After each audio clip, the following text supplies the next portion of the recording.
Welcome, my name is Colleen Tauke and I'm a sewing specialist with Fons Porter.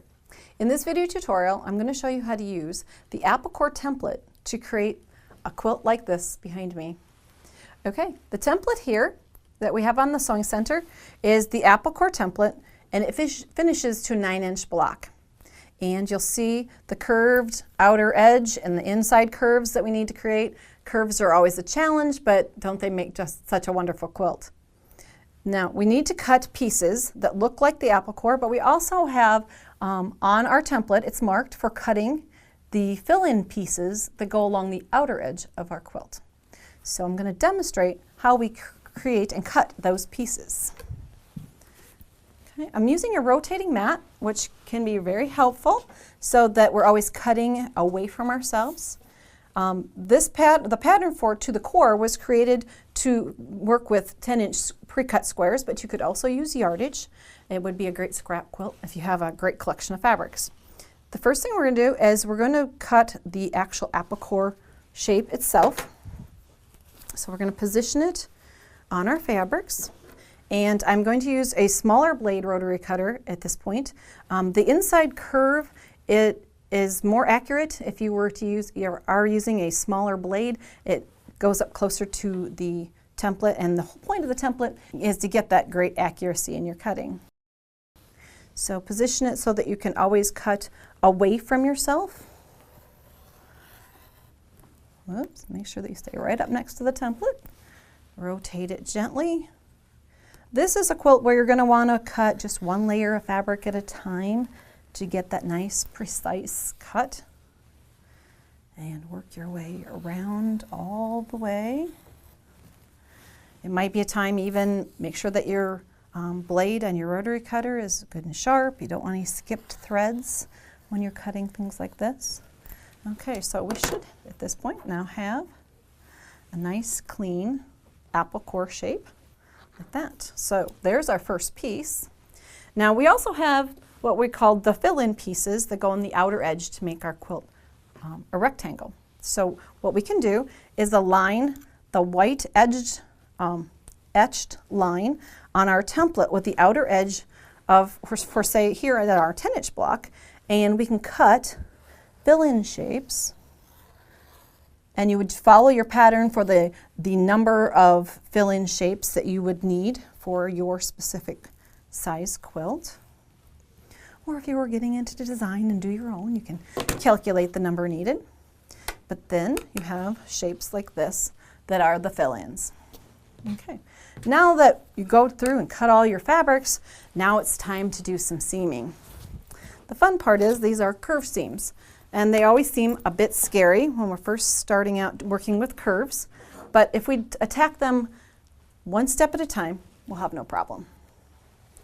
So we're going to take one of our Apple Cores like this, and we're going to join it to another Apple Core. I've got one joined here already, but I want you to see that putting these pieces together isn't as traumatic as it seems.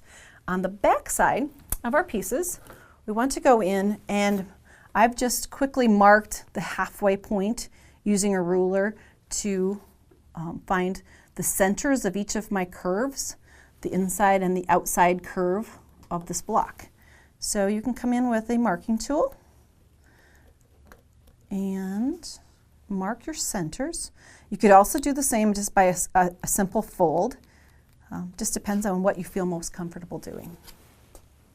Okay, now that we've got those marked, you would also mark the other side of your curves, and I believe this one's been marked there. So now we need to put these pieces together, but how do we attack that so we can make a nice gentle curve? What we need to do is right sides together, and this piece looks kind of like a smile. That piece is the piece that we need to have on top. I'm going to rotate that so it's easy for me to put the pins in, and with 3 simple pins we can match centers. So we need to find the center of one side, the center of piece we are joining it to, put them one over the top of the other, and just take a very small bite into the fabric there.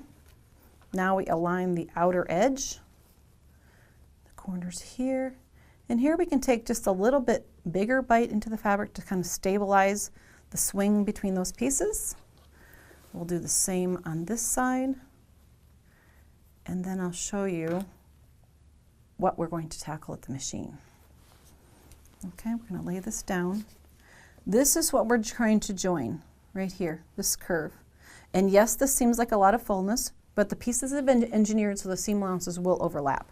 So now we're going to take this to the sewing machine, and using our best 1/4 inch seaming, we're going to put it under the machine, and we'll begin by just putting the presser foot right onto the edge of the fabric, taking just a couple little stitches to secure it, and then take the pin out.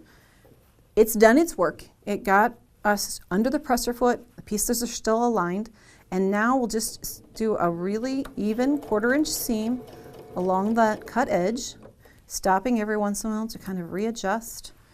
If it helps to use a stiletto or a T-pin to help hold those pieces, the cut edges aligned perfectly along there, and we get to the center point. We'll take that pin out as we approach it and do the same to continue down the side.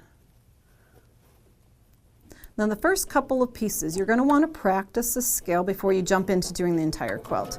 When I've taught this class, it's a curve piecing class. Usually the first couple of curves are your kindergarten curves and you graduate quite quickly. Okay, now we're just about to the far side, and as we approach that pin, we take it out. The pieces stayed aligned just right. And now it's the reveal. Did we get the curve seam we were looking for? And you can see there is our curve without any tucks or pleats. And the seam allowance here, you'll want to press towards the eaten core. That's how I explain it, I guess. In this direction, it will reduce the bulk and kind of spread out the fullness along those. So you would then take that to the iron and press it flat before you join it to the next. Now, as we begin to join rows together, we also have to think about these curves in long strips, because our rows, of course, would continue to the length that you see in the quilt here. And so when we start to add rows to row, we would look at this as individual pieces. So we're going to stitch this curve by joining just the same way we did the first curve here to the intersection, and then we're going to stop. Because when we get to the next piece, you would see that the rounded piece is on top, and what we really want is to flip it over and do it from this side. The fullness is much easier to manipulate from this side. So that means that when I was sewing the quilt you see behind you together, I sewed and started and stopped each curve individually, and you get a great quilt like to the core that you see behind me. Now, the other thing to think about is the outer edge of our quilt isn't shaped like this. You can see that it's rectangle shape. So the fill-in pieces that we cut from when we were using our template are added in the same manner. Oops, I need a contrast here. In the same manner, but a very gentle curve. So we've got the outside pieces to fill in to create, and then you would go back and cut a nice rectangular shape to your quilt when you're done. This is a great way to create accurate cut apple core pieces and have a fabulous quilt when you're finished. To purchase this template and or the pattern, visit shopfonsandporter.com today.